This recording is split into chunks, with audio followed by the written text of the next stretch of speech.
tonight, eh? Good. Come on, you.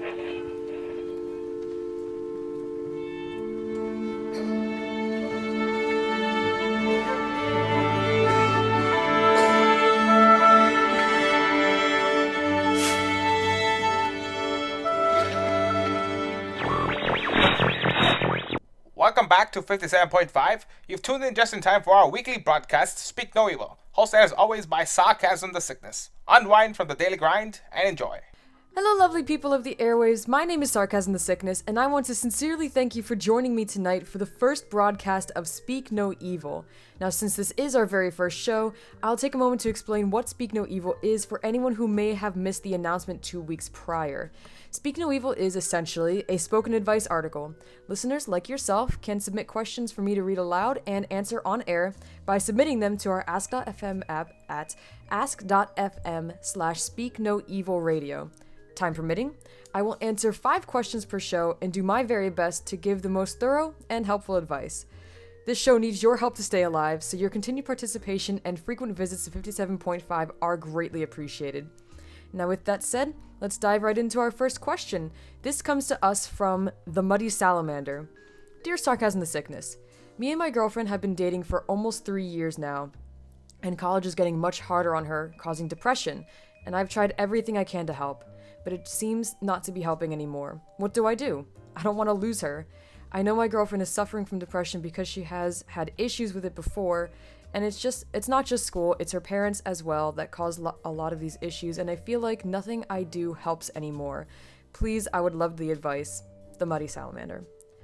Now, I wanted to answer this one very specifically because I know exactly what she, your girlfriend, is going through, because when I left for college, I had already suffered from depression, and it made it a lot worse being out in college, and like not being, well, for me, I'm not entirely sure on your situation, but for me, I wasn't around anybody that I really knew. I mean, my uncle and my aunt were nearby, sort of, and I could see them like once a week or so, but I didn't have my boyfriend around to comfort me, and I didn't have my family around, and it was a very scary place for me. It was a very scary place for me to be suffering in silence, all by myself, I suppose. So, I do hope that I can do my very best to help you and her, because this is an issue. Depression is one of those topics that's very difficult to discuss, just because everybody's different in that regard, to how they suffer and what triggers it, and what they can do to feel better about it, and essentially, eventually get over it and recover from it. So I guess one of the most important things to do is to find what seems to make her happiest, what brings her out of that depression, to see that things can be better, and that to at least for a moment, if only for a moment, feel some kind of sense of joy and just happiness in her life. Now, for me, that was and still continues to be drawing. That thing that makes me just happier than usual, and helps me to kind of break out of the cycle of feeling sorry for myself and feeling like nothing's gonna help and nothing's getting better and everything's awful. But you as a boyfriend, your biggest job, honestly, is to just be there to support her, because there is only so much that a partner, that somebody from the outside can do to help. And I'm sorry if I am assuming male. There was no gender given. If that's incorrect, I do apologize. But as a partner, the most you can really do is try to support her. And you need to understand for yourself, first of all, that her depression is not a reflection of you. While there are things you can do to try to help, ultimately, she does need to work through this mostly on her own. You can be there to support her and to give her advice and to help remind her, every once in a while, like, hey, you're starting to do that thing again where you start thinking about bad stuff, and you need to stop. You need to stop those spiraling thoughts, because that's how it was for me, where when I was really depressed, something bad would happen, or even just like mildly bad, like I would do bad on a test, or specifically, like I would be in art class, or in one of my art classes, and see somebody who draws at a more skilled level than I did at the time, and it frightened me. It very much frightened me, and it helped. It kind of ushered me into this weird state of, I would look at it and say, wow, they're the same age as me and they're doing so much better than me. Maybe I missed out on something. Maybe they had more training than me, more courses than me in high school. Maybe I'm just not going to be able to catch up. Maybe I'll never be as good as they are. I'm not even as good as they are right now, let alone, further down the course. And, maybe I'm not cut out to be an artist. Maybe I'll never make it. So it gets really bad really quickly, where something as simple as this person is more skilled than I am at the same thing that I would like to do can turn into this monster where where you're thinking to yourself, like, I can never do it now, like I will never be good enough. And especially with the stress of college, with all these different courses that you're taking, midterms and finals, and just college itself making itself seem like this is the end all be all, and if you don't pass, your life is ruined. It can be a lot of stress. It's going to be a lot of stress on her, especially if she's suffering from depression. The fact that her parents don't help the situation is very alarming, honestly. Not that my parents were exactly the best at helping me through it, but they tried. They tried their best, and I definitely can't fault them for that. So that's definitely a huge stress that honestly she doesn't need to have. She really should have her family on her side, and perhaps you could talk to them about it. I don't know exactly how close you are with her parents, or how open they are to talking about that kind of stuff, or even if they like you. Because frankly, I've had relationships with people whose parents absolutely hated me for reasons that I still don't know. So if her parents are open enough, to try to have this kind of discussion with, I think it would really be a benefit to her and to you if you would try to do that. If you would try to talk to them and say, hey, like, when you do this, when you say these things, it really has a horrible effect on her, and maybe you don't see it because you're not here at college with her, but she's suffering and she needs your help to not to help her feel better, and to help her not stress as much, so that she can focus on college, and so that she can focus on being happier and making her life better. And unfortunately, it may not be a perfect situation where you actually can talk to them about that kind of thing.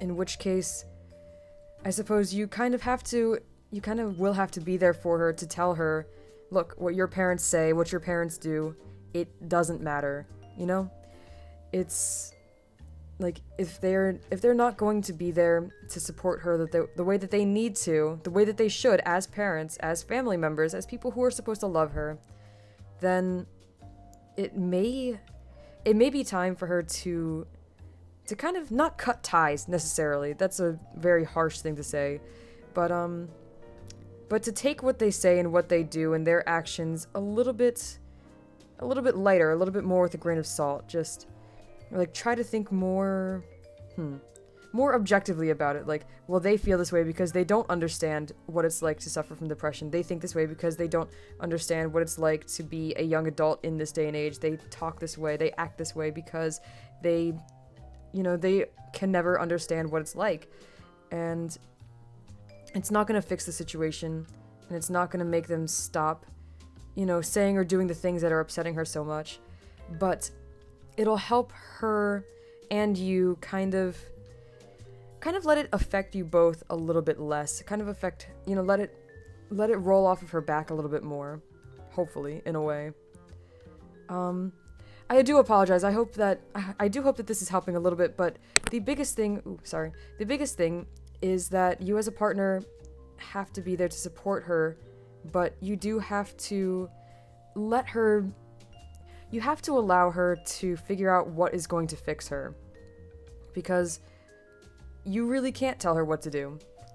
And you could maybe, if she really doesn't know, maybe you can have her sit down with you and talk. Just talk for a while and see what it would be, that would help her. If there's a hobby she needs to pick up, if maybe college is too stressful and she can drop a course or two and just take it a little bit easier and, just basically take it one day at a time. Take this next semester. Take this next semester and let herself relax a little bit. And if it's really, really bad, perhaps take the entire semester off and continue it later. And if she's afraid about it, then it might be time for you to do the same with her if you are in college with her. Like I said, I don't know your entire situation, of course, but it could be helpful for her to kind of have you there to hold her hand through it and say, look, we are going through this together. And that is going to be a big thing. If you do love her and you do care about her and you do want her to get better, you are going through this with her then. If she's suffering, you're suffering. And she needs to know that that's what you want, the best for her. And you want her to be happy because her being happy makes you happy. And that's what's important. That's what's important between the two of you, I suppose. Basically, it's not going to be easy. It's really not going to be an easy road because, like I said, I have gone through this where I've had boyfriends who have tried their best to cure me of depression and to make me better. But in the end, I had to figure it out myself. And that's what she's going to have to do. And there are things you can do to help. And one of the biggest things you can do is to just be a listening ear. When she needs to talk, let her talk. And assure her that you are listening and assure her that she can feel free to open up to you. Even if that means she has to call you in the middle of the night because she can't sleep, do your best to be there for her because that's going to mean the world. That is literally going to mean the world to her. And so yes, so listening is a huge deal, just being there. But if she needs to cry, let her cry. That is a huge mistake that people have made with me, where I've started crying, and instead of allowing me to cry, instead of allowing me to have these emotions, which are very real, just because they're affected by, a mental illness, does not mean that the sorrow that she's feeling isn't legitimate and isn't real and isn't justified. So when she cries, let her cry. Very much allow her to cry. Hold her and let her know that you're there for her, but don't tell her to stop. Don't tell her, please don't cry. Because sometimes you need that. Sometimes when you're suffering, you really do need to cry. And it can be therapeutic, it can be healing to just let the emotions out in a very physical and real way. To allow all of that pain and all of that anguish just kind of, I suppose, like leak out of your eyeballs, leak out of your face, and fall into your lap and just be there for a little while. Because after you cry, you get to a state where you feel maybe a little numb for a while. But at least in those moments, she won't be suffering as much. She'll be able to think a little bit more clearly. And maybe then you can talk about whatever it was that upset her so much. Or perhaps, and this is probably the next point, is that sometimes there will be nothing. Sometimes she'll be sad and she'll want to cry, and you'll ask her what's wrong, and she'll say nothing. Or she'll say, I don't know. And that's going to be one of the hardest things to swallow, because it's not... Depression is so...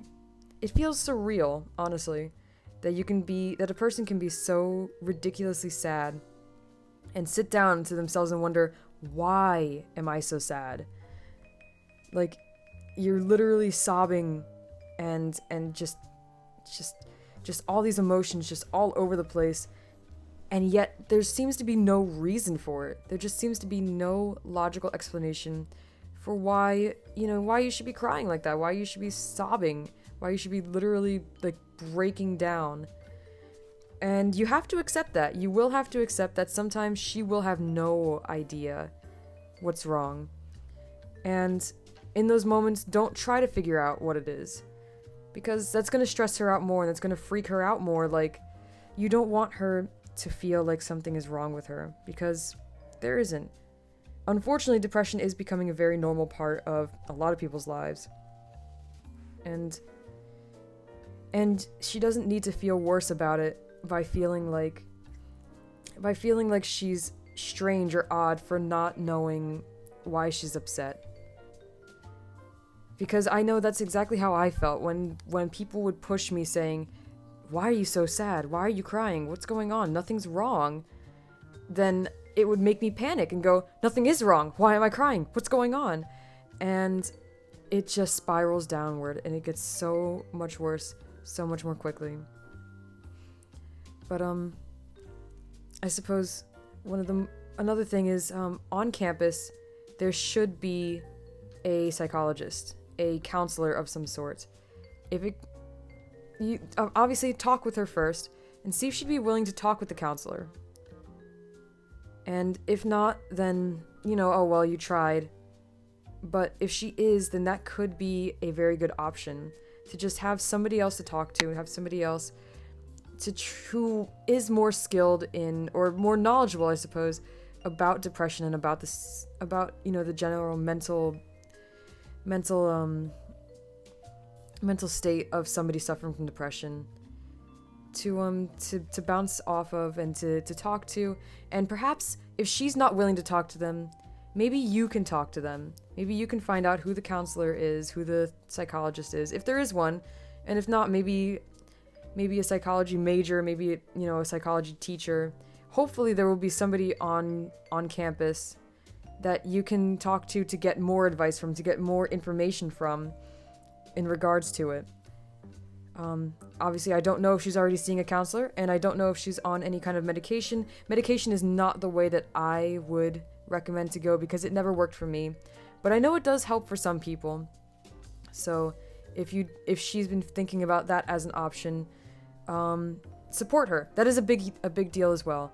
Is if she, even if you don't necessarily believe in psychology and psychiatry, if she wants to try talking to a counselor, a therapist, whoever, or she wants to try antidepressants, absolutely support her. Because in the end, what you think doesn't necessarily matter as much. Your opinions on something don't matter when they could possibly, help her in the end.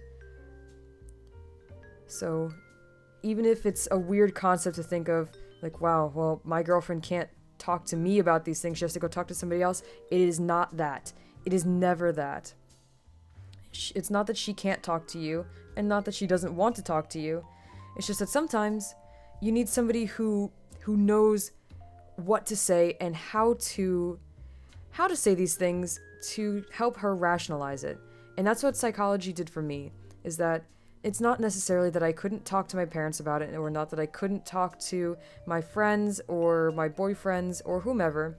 It's that the psychologist knows how to ask the question and where to push, I suppose, to get the answer, to get to the bottom of what needs to be fixed to make her happy. So psychology can be a very important part to somebody's recovery in that respect. Other than that, hopefully, doing small things, small gestures here and there, just to remind her that you love her will help. Sometimes get up in the morning and sit and, call her, just be like, hey, let's go out for a walk. Because exercise is a very important part in feeling healthier and feeling better mentally, both physically and mentally, so that can be a help in either respect. So exercise is a big deal. If she's having trouble, help her study. And I'm sure you probably do that.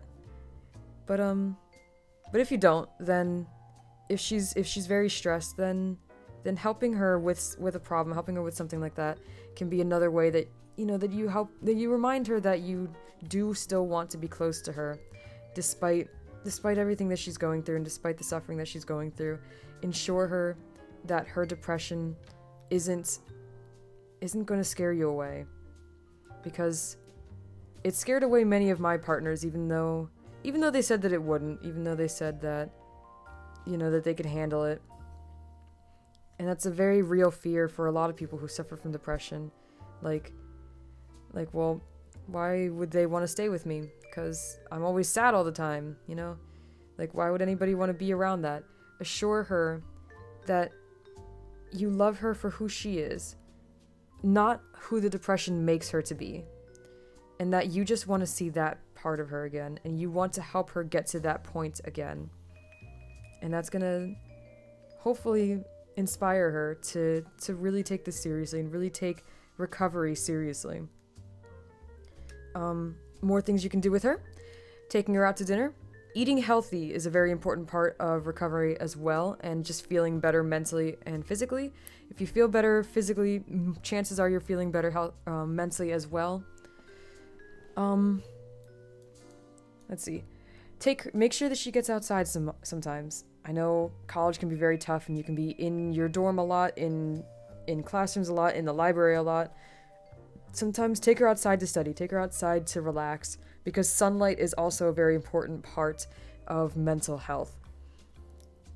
And there can be, if perhaps she's not ready to take the step to medication, but wants to have something to try to help supplement her, fish oil. Fish oil has vitamins in it that help the brain recover the chemicals that it isn't producing, that helps make you happy as a person. So that can be a very important thing to do, or just look up options for things like that, for different kinds of supplements that aren't necessarily medications, but can still help enhance her mental state in a more natural way. So Muddy Salamander, I wish you the best of luck, and we're gonna move on to the next question then. The next one is from Juan that says, so I have a question. What tips can you give to people like me who are starting out in the graphic design industry? And in parentheses he says, I guess that's what it's called, I don't know. And then continues on to say, what inspires you to make awesome drawings, and how do you come up with your ideas, if it's not too much to ask? Signed, Juan. Juan, don't worry, it's not too much to ask. But if you do mean graphic design as in, graphic design, like what the Great Bulbasaurus does, and Skizzer, and people like that, then I'm not as knowledgeable about the situation, simply because I am a graphic illustrator, and I do drawings and things like that, so it's not exactly the same field, but both being derived from a creative standpoint, then they are very similar in their core, I suppose. So I'm still going to try to help you to the best of my ability. So for just starting, obviously you're going to want to look around you and see not exactly who you want to be like, but when I started off as an artist, I started off drawing anime because that's what I liked the best, and that's what I wanted to try to do. So essentially the same thing can be true for graphic design, where you can look around you and say, I really like this person's work. Maybe I'll try to make my stuff look like that. And that doesn't necessarily mean copying them exactly. And if anything, it really doesn't mean that.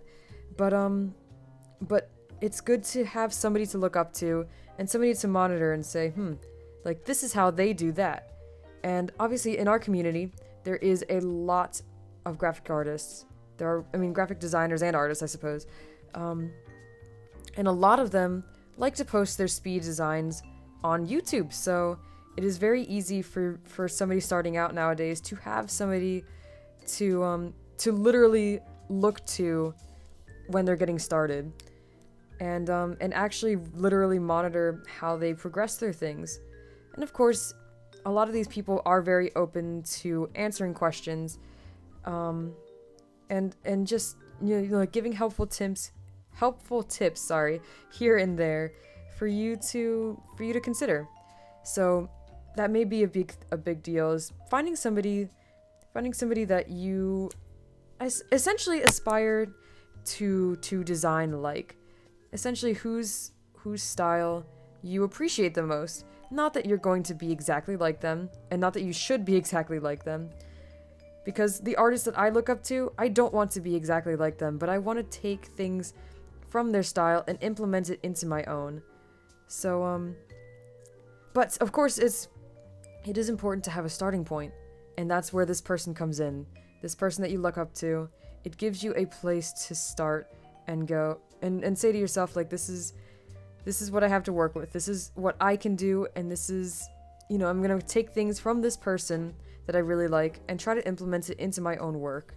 So definitely take that as a starting point. Let's see. What inspires me to do things, to draw and to create? It is a lot of things. For me, I have a very strong appreciation for beauty. And for me, beauty, it can be a lot of different things. But things that I find beautiful are the things that inspire me. And that could be people, sometimes. Obviously, I love to draw Pokemon, and I find Pokemon not exactly the designs themselves, but like the entire series, just what can come from it, all of that in itself to be beautiful. And there's so many things in this world that I look at, and it makes me want to draw. So find what it is that you find beautiful. Find what it is that you find, that gets you into this feeling, this mood to want to design, to want to draw, if that's what you meant. And a lot of the time, that for me, that can be watching somebody else draw. Seeing somebody else post a beautiful piece of artwork makes me want to get back on the ball and keep practicing and keep trying and keep getting better. So sometimes that can tie into the first thing then, is finding somebody that you want to aspire to be like, or aspire to initially start your journey like, I suppose. So yes, so watching other people do speed designs on YouTube can be a big deal for you then. And there are a lot of designers that you can look up to on DeviantArt and just, wherever, I suppose, wherever you find them, on Twitter, on YouTube, on DeviantArt, wherever.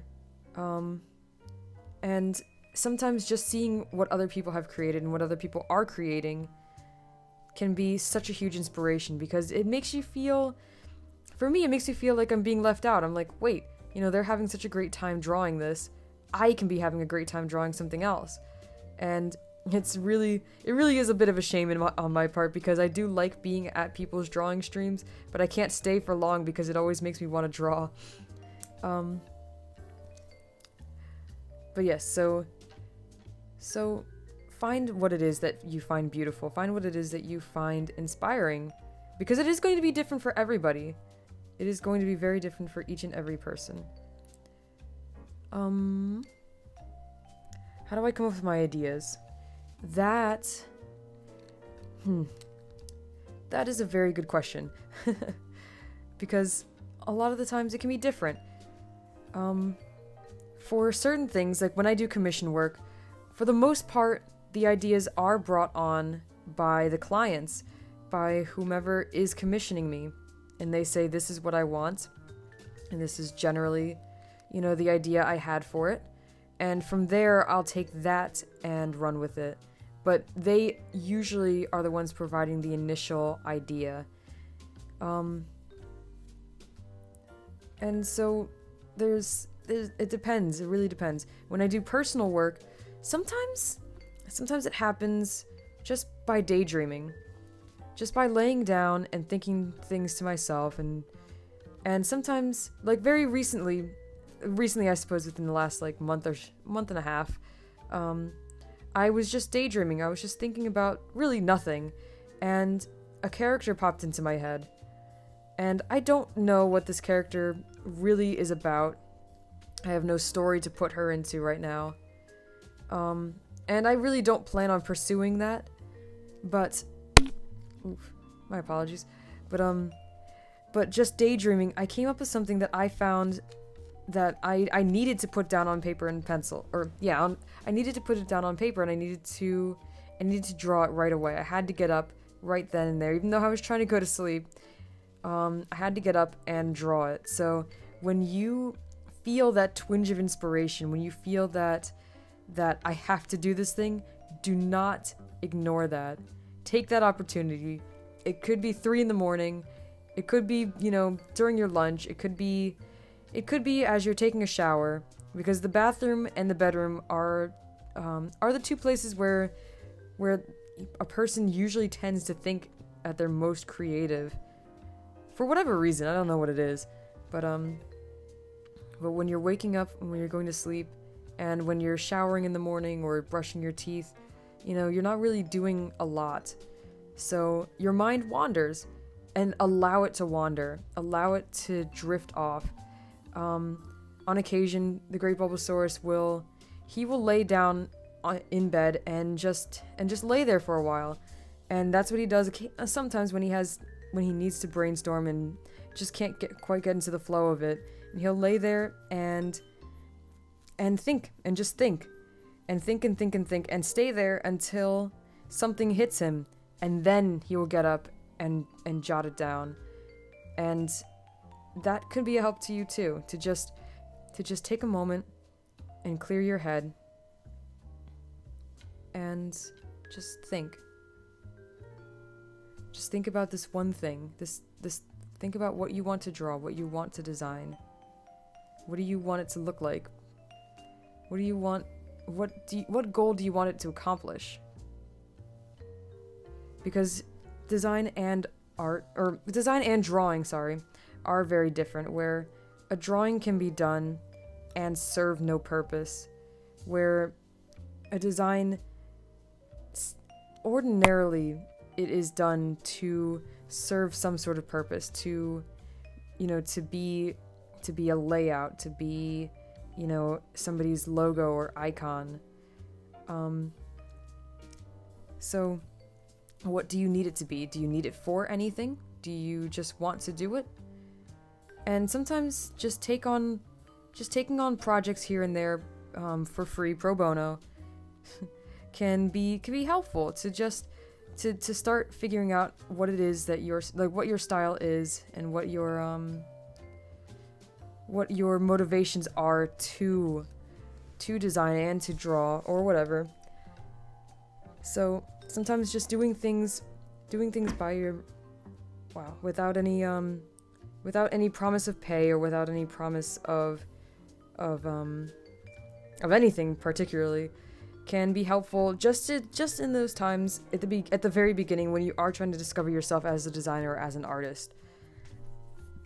I suppose in general, it is hard to explain what it is that helps me to come up with ideas, and what helps me, what inspires me to do them. But in the end, for me, it really is just because I love it. I love drawing, I love art, and I have a passion for it, and I want to do this for the rest of my life. I really do. And if you have that passion for design, then you're gonna feel that too. And with that, I am gonna go on to the next question, which this one does not come with a name, which is fine. And I suppose the anonymous person says, "There's a really cute YouTuber I watch, and I was wondering if there's any way you would suggest for me to try to become closer with her without seeming clingy or stalkerish. I think she'd be a great person to talk with, I think she'd be a great person to be friends with." There it is. So essentially the question is, how do I talk to this person without seeming creepy? This is an interesting question, because there are a lot of people who have these people that they really do want to talk to, who they feel maybe, I suppose, like not exactly out of their league, but like not on their level exactly. Like on YouTube, there are a lot of people who who look up to, these few PokeTubers in our community, and would love to be friends with them, and would love to talk to them more. But it's not exactly easy to do so. It's not exactly easy to become close with somebody like that.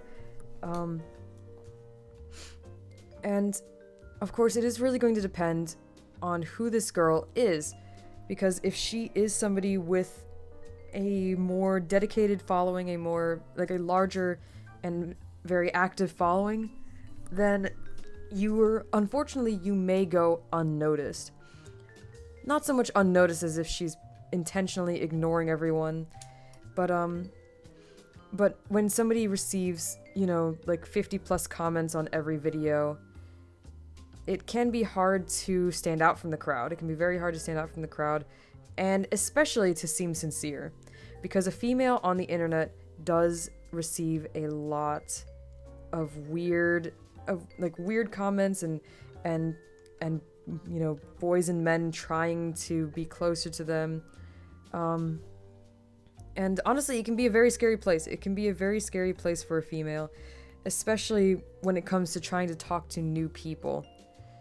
And so I would warn you that even if I am able to give any kind of good advice, it may not work, because she may not be in a place where she's willing to open up too much to people like that on the internet, because it isn't exactly a safe place, especially for a female. But of course, according to your question, you do have the good intention of just being friends and just wanting to have somebody to talk to. So hopefully she can see through that.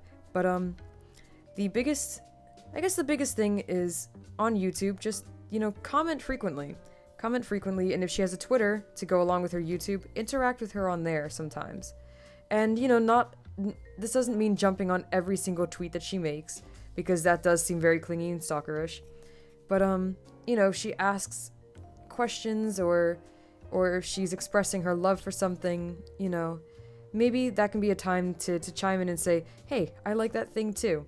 If she's talking about Pokemon, or like a Pokemon that she really likes, or talking about a show she really likes, even if maybe if you've watched a show, just chime in and talk to her about the show. Like, wow, I really love this show. Did you remember the part where...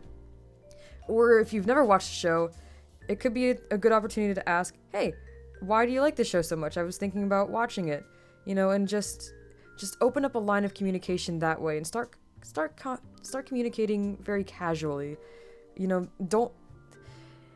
Because friendship does happen that way. Friendship happens very casually. It doesn't happen through intention a lot of the time. And trying to do it that way can make things very difficult and very... It can make it a lot harder on you. And I can say this from experience where there have been people who have tried to talk to me, and sometimes it is because they just want to be close with me because I'm a female, and it can be very scary. It can be very scary. And actually that is how Pedro and I started off, where he wanted to be close to me with the intention of eventually being with me. And that frightened me at first, because I really didn't know him at the time, and I wasn't ready to try to make any sort of commitment or even lead somebody on, knowing that that's how they felt, and knowing that there was no way for me to really know who they were at that point. Well, not that there was no way, but it was scary to try to find out, I suppose. It is a very delicate question, because there really is no real answer for it. There really is no exact answer, because every female is going to be different. Every girl is going to be different. But I suppose what I've said kind of stands. Comment frequently on her videos. Try to interact casually on Twitter. And just generally show interest in what she's doing and what she cares about. But, faving every single tweet and retweeting every single tweet is not how you do it. That's scary, that's weird, please don't. Commenting on every single tweet, even if she's talking to somebody else, don't do that. If she's talking to somebody else, she's talking to somebody else. Let that be. Unless it's a very open conversation and other people, and it does give more of a vibe that other people are allowed to jump in, please just don't. Better safe than sorry, just don't. Because a lot of the time when somebody's talking to somebody on Twitter, like specifically, they just want to talk to them and feel very, I suppose, intruded on when somebody else butts in. Obviously, you can read the conversation because it is public for everybody to read, but that doesn't mean that it's a public invitation to jump in. So do keep that in mind because that can make you seem very creepy. If she does follow you back on Twitter, don't dive into the DMs right away because that can be very frightening as well.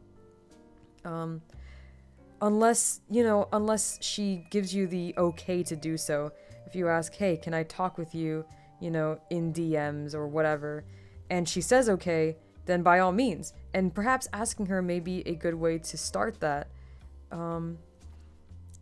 But yeah, don't just jump in and invite yourself because that can be off-putting as well.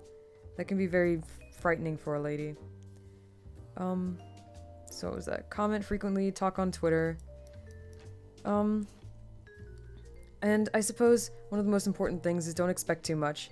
Because, like I said, she is a lady on YouTube, on the internet, and there are probably lots of guys who are trying to talk to her and trying to be close with her for good intentions and for bad. And, she may be very on her guard, who knows? She may not be open to it, and that's not her fault, and that's not your fault.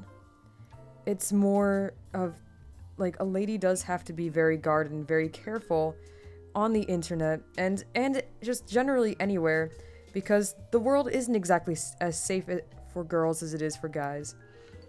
So, if she just doesn't reciprocate that friendship, or that desire for friendship, then please, please, please don't blame her, because she has every right to be afraid, and she has every right to protect herself. And that doesn't mean that you are intending to do her harm. It just means that other people do, and it is better safe than sorry for her. So hopefully you can eventually be friends with her. Let it happen naturally. Let it take its time.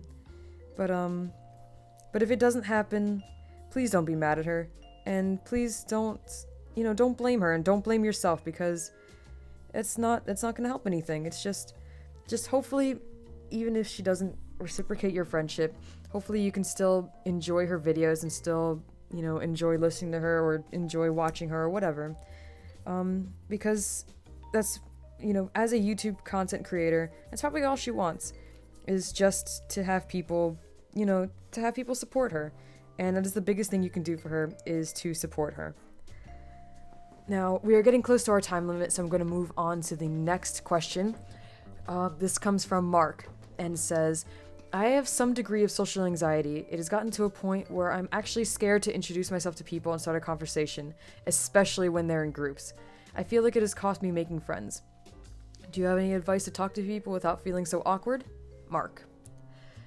Now, this is a very good question. Because honestly, I feel like a lot of people suffer from this. I feel like a lot of people do fear, trying to make new friends, because like I was saying kind of in response to the last question, it is a scary place out there, and not everybody intends the best for you. It can be especially harder for somebody who has been burned by somebody in the past. Like for me, I started off, I guess, in school and stuff with 2 female friends, and they were cruel to me. They were very cruel to me. And for the longest time, I had a very hard time making female friends and trusting females. And it got to a point where my mom told me that I had to make some female friends, and just the thought of it made me feel like I was going to throw up, because I just couldn't. I couldn't bring myself to it. And I broke down and cried and told her I couldn't. So, there can be a lot of situations as to why you may be feeling this anxiety. I just want you to know that I do feel for you. I do understand. I do sympathize. Empathize, I suppose, is more accurate. Talking to people in groups is probably one of the scariest things. It can be, like, if you have somebody in your corner when talking to a group, that can be such a big deal. But just going up to a group yourself and trying to talk to them that way, that is very scary. That is very intimidating. Like, for me, I was invited to be part of a rather massive Skype call, and you know what I'm talking about, Mark. And I knew 2 of the people in there, and I have heard of 2 others. But they assured me it's gonna be okay. We're gonna be there to talk. Don't worry. We won't let you feel awkward. We won't let anybody be mean to you or anything. Nobody's gonna be mean to you anyway. And and that helped me. That helped me to feel like it was gonna be okay. I was still very nervous. I was still incredibly nervous, and it was still weird for me to get into that first call and actually try to talk to all these people and try to figure out, okay, whose voice is whose, because I don't know anymore, or I don't know in the first place, It's not easy. It really isn't, and it's not going to be easy. Honestly, I have to say probably the only way you can really start to work on it is to do just that, is to work on it, is to try talking to more people. Try to talk to somebody one-on-one first, because groups are scary. Groups are very scary. And if they say, hey, you would like my friend so-and-so, then, be open to that. Be open to trying to talk to so-and-so. Even if so-and-so and you don't hit it off, that's fine, because I guess it's practice, it's experience in trying to talk to people. Remind yourself that for one, you don't have to open up to everybody right away. They don't need to know all your darkest secrets right away. So you can just talk about casual stuff, and that's perfectly fine. If it is a group, you don't have to talk 100% of the time, and you don't always have to have an opinion on what people are saying. And sometimes it can feel weird to not be able to say much, but just being around these people for a little bit can help give you more of an idea of what to talk about next time. You can be quiet at first and gradually build into it, and hopefully the people that you are hanging out with are gonna be, like, not aware, but like, they're gonna be okay with it. They're gonna be, understanding to the fact that it is very intimidating to come into a group all of a sudden, especially if the group already knows each other rather well and you feel like an outsider. Don't, because they did allow you to come to this group for a reason, and they want you to be included, and they want you to be part of them, to be one of them, and to be their friend. So if that is true, and they do want you to be part of, whatever it is that they're doing, then they should be understanding. And so that can give you a little bit of it should give you a little bit of relief to know that, they're not going to feed you to the wolves if you don't laugh at everybody's jokes, or if you don't, get in on every single conversation. Just let it be natural, because friendship is a very delicate thing, and it can be really, really scary. But it doesn't mean it's not worth trying. It really doesn't mean it's not worth trying. I have made a few female friends, especially in recent times, I suppose, in recent months, and I don't regret it. I'm really glad to have them. I'm really glad that I have been able to open myself up to talking to people who I was very afraid to talk to at first. So just remember that not everything's gonna work out, and sometimes you're gonna talk to people and you're gonna realize that, you two don't have chemistry, and you two don't have what it takes to really be friends. And it's, I guess, getting to the point where you realize that's okay, and that not everybody has to like you, and that not everybody is going to like you, because just naturally sometimes people just rub each other the wrong way. You believe in different things, you talk a different way, some people are assholes. Frankly, some people aren't going to like you just because they don't want to like you, because they don't like what you stand for, they don't like what you believe in. And that's gonna have to be okay too. It can be incredibly frightening to talk to people, but the only way to get over it is to start. And it can be something as simple as, like, at first I was very afraid to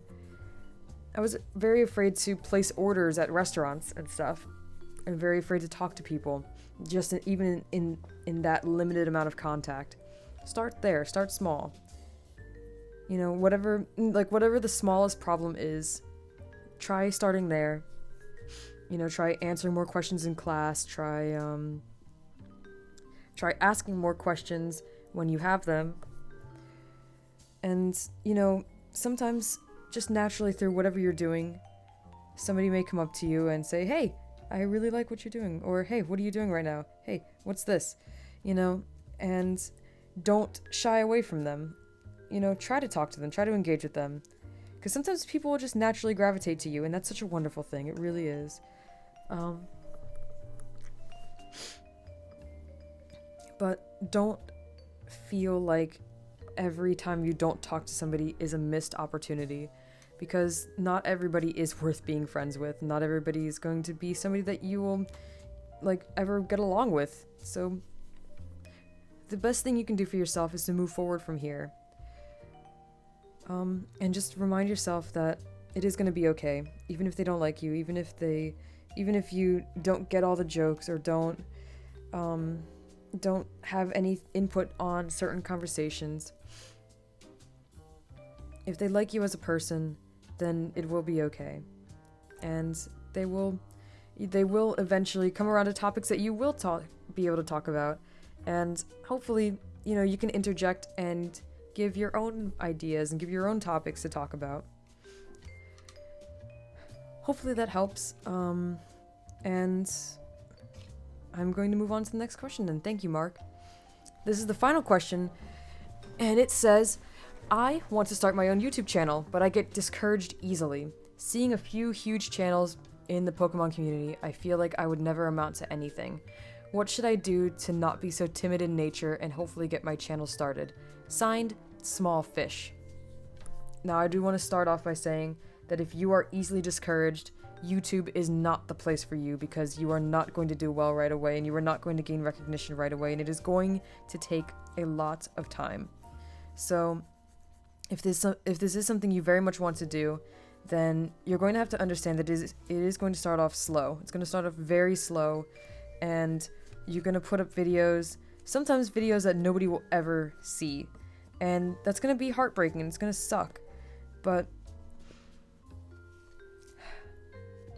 if you keep trying, and you keep putting yourself out there, then somebody's going to notice. Somebody's going to notice all your hard work, and they're going to admire it.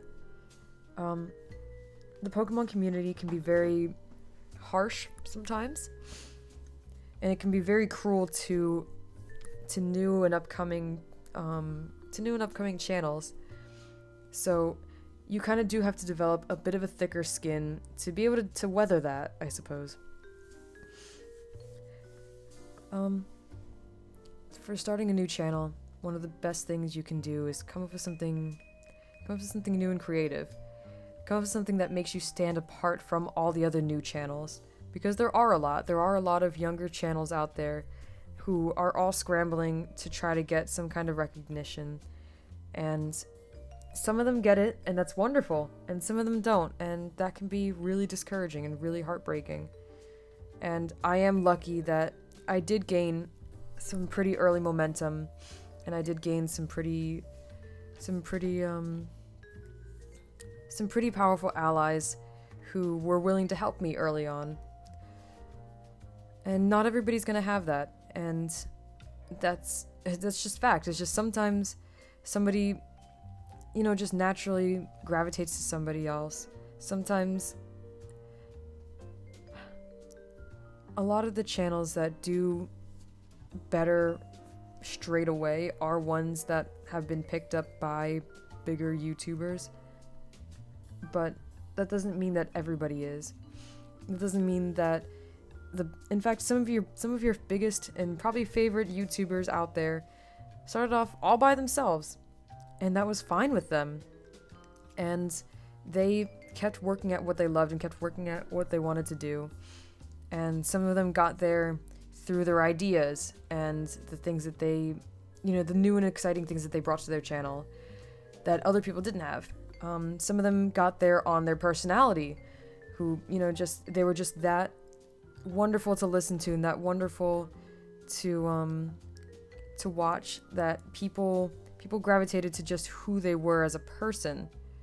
Some of them get there just because they were the first. Now, obviously, as starting off as a new PokeTuber, you will not get that kind of luxury, and nobody ever again is going to get that kind of luxury, unfortunately. But that doesn't mean that you should be discouraged. It doesn't mean that you should give up. Because if this is something you want to do, then do it because that's what you want to do. Don't do it for the fame or the money. Do it because this is something you wanted to try for yourself. Do it because this is something you wanted to try for other people. A lot of my series I do because I know it'll make other people happy. And that's important for me. Even if my channel doesn't grow, and even if some people don't approve, I know that what I do makes some other people happy.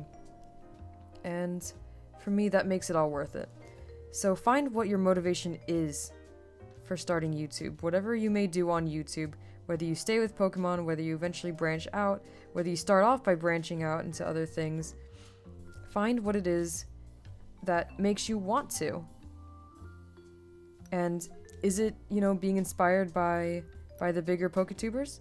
And if so, what is it about them that inspires you? What is it that you want to be like? What is it that you want to exemplify in your channel?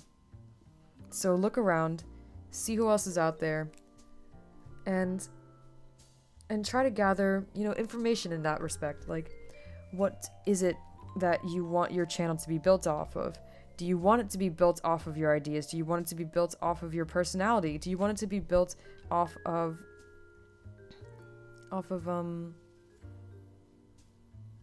just like what is going to be the basis of your channel? And knowing where to start off can be such a big deal. And granted, you're not going to know exactly what you're going to do for your channel for the rest of its life, right away. But take a moment and think about it. Think about what you want to do most. Do you want to do Wi-Fi battles? Do you want to do Let's Plays? Do you want to do top 10s? There are so many different things that you can do. And that's where you start off. That's where you start off, is by thinking about what would be the most fun for you. Because if it's not going to be fun for you, then please don't do it. If you're doing it only for the fame or money, please don't do it, because it's going to be so obvious. It is going to be so obvious if you're only doing it to gain some kind of reward from it. The reward itself should be that it makes you happy. Just as for me, like, making videos makes me happy because I know it makes other people happy. And so you need to know what it is that makes you want to do this. It makes you want to start. And it can be helpful to have something, to make your channel look nice, so that when people come to it, you feel comfortable about it. There are many graphic designers out there who have lower prices because they're just starting off, but that doesn't mean they're necessarily bad.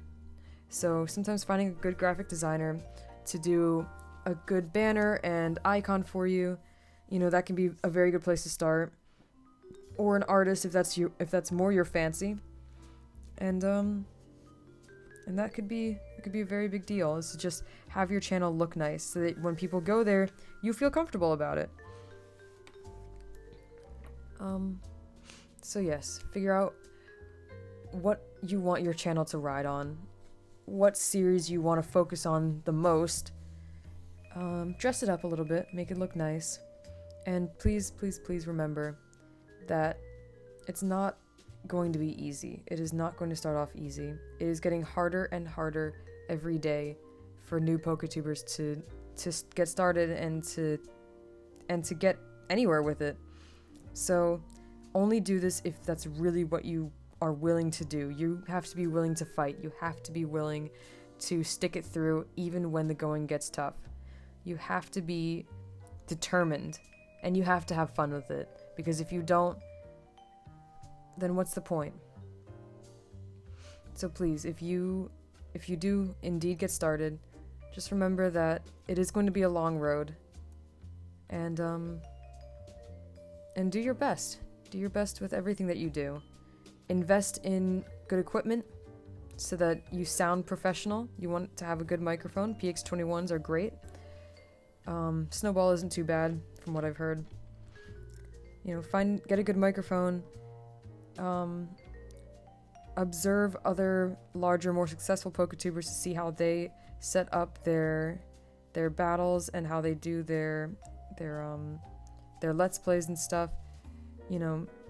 See what it is that makes their channel special, and figure out what parts of those things you want to incorporate into your own channel to make it special.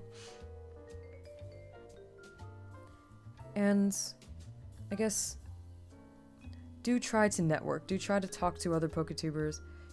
Get their advice on things. And, that doesn't mean like dropping into somebody's video and saying, "Hey, I like your video, check out my channel," because that can be very annoying. But sometimes people don't mind if you say, "Hey, I need advice. What do you think of my channel? What do you think of, my video? Do you have any advice for me?" Because in a lot of cases, people are like interested in smaller people out there and seeing, who's going to be the next big thing or whatever. So if you come to them in a more humble and I guess just more humble, just don't have an ego about it, because if you're going to them for advice, you're going to them to hope that they're gonna, give you a shout out or whatever, then you are obviously coming to them saying, "You are more successful than me, and I would like your help." So act like it. Act like you actually, respect where they're coming from, and that you need their help, not that they need yours, or that they're missing out if they don't, check out your channel and give you a shout out and stuff.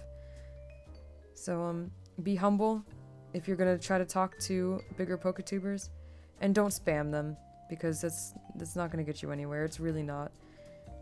But find those people that you admire, and just like back to the third question, just be active in their comment section and stuff, because sometimes people will click on people's Twitters and see if they have a YouTube linked and check them out that way.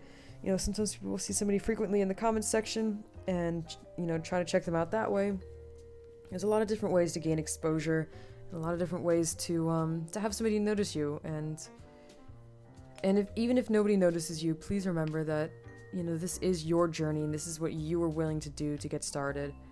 So just be happy that, just be brave, I suppose, and be willing to weather the storm all by yourself, because that's what you're gonna have to do at first.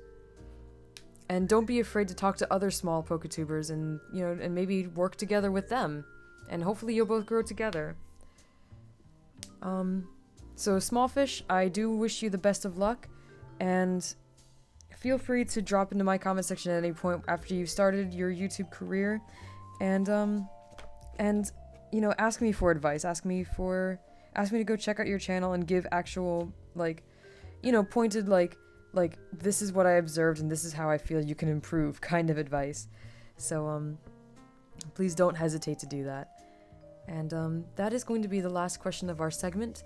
This actually went on a lot longer than I thought it would. I was actually hoping to keep this more closer to the half-hour range, but it seems like 5 questions is going to push us well over an hour every time, so I may change the format. Yes, we may change the format of Speak No Evil and keep it down to 3 questions per. But I do hope that you have enjoyed this broadcast and that you tune in next Monday, for another segment of Speak No Evil. I will bring either 3 or 5 more questions. And I would appreciate your feedback on whether or not you think it is better for it to be longer, if you would like it to be an hour-long segment, or if I should shorten it up so that, you can get back to your daily lives and get back to the things that are important. Thank you so much for any of you who are still listening from the beginning. That is very fantastic, and I hope, like I said, I hope that you tune in next week.